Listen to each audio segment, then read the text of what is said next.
Buying a brand new suitcase that proudly says carry-on approved feels like you've solved one of travel's biggest headaches. You roll confidently through the airport, clear security without a single problem, and think you're in the clear. Then you reach the boarding gate, and suddenly a gate agent points to that metal sizing bin like it's a courtroom verdict. Seconds later, you're hit with a surprise fee that can easily run from $60 to $100. The frustrating part is that this usually has nothing to do with overpacking or traveler mistakes. The real problem is that luggage brands sell the dream while airlines enforce the harsh reality. Carry-on rules have quietly become one of the easiest revenue streams in modern travel, especially when your trip involves multiple airlines or a code-share connection where every leg follows different standards. A bag that works perfectly on the first flight with a major airline can become a financial disaster on the second leg with a budget carrier. The expensive, sleek suitcase you bought because it looked premium online may glide onto a Delta or American flight, only get flagged on a stricter low-cost connection an hour later. That's why the real cost of a carry-on isn't the sticker price. It's the hidden gate fees, the misleading size claims, and the design flaws that practically invite airline penalties.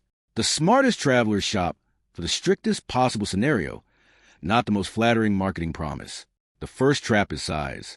Airline websites make it sound simple with numbers like 22 by 14 by 9 inches, but in real life those dimensions are far less forgiving than they seem.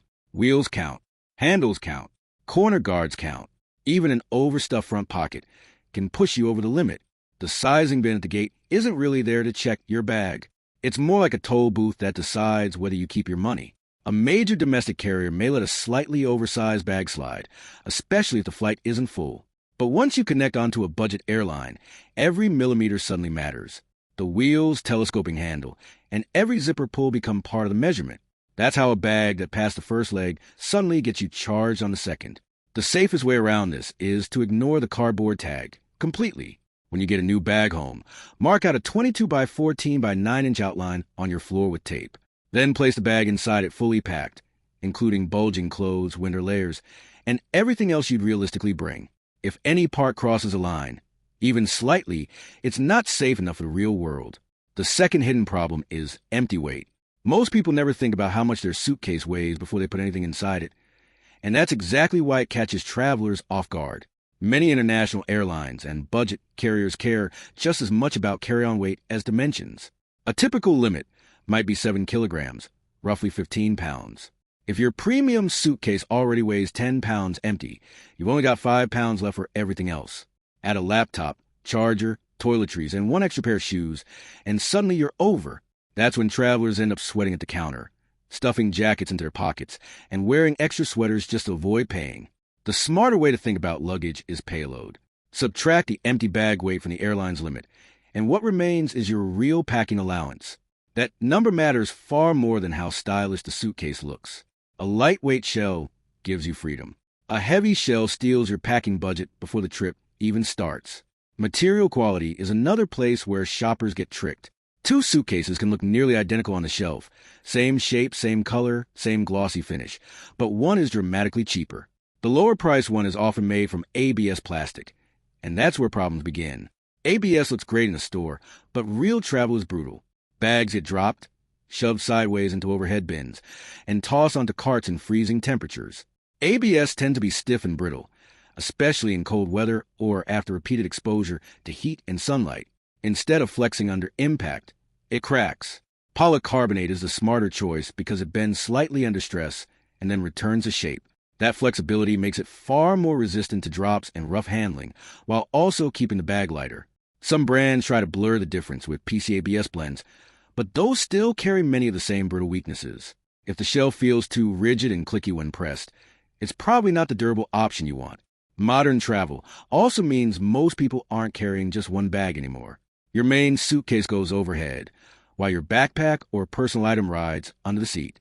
Because airlines are so strict with rolling carry-on size and weight, heavy items like laptops, cameras, chargers, and power banks usually end up in the personal item. That can quickly turn a backpack into a 15-pound burden hanging from one shoulder while you race through a massive airport. This is where a proper trolley sleeve becomes a lifesaver.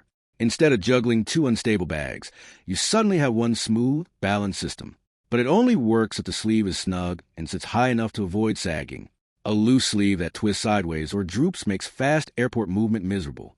Another overlooked feature is the bottom grab handle. Overhead bins are tight, crowded, and awkward without a dedicated lower grip. Lifting a packed suitcase into the bin becomes an uncomfortable one-handed struggle that twists your wrist and shoulders. A real bottom handle gives you a stable second grip, so you can lift with control and slide the bag wheels first into the compartment. It sounds minor, but in a crowded aisle with impatient passengers behind you, this one feature makes a huge difference. Then there's the less glamorous reality of the underseat zone. The floor beneath airplane seats is one of the dirtiest places your bag will ever touch.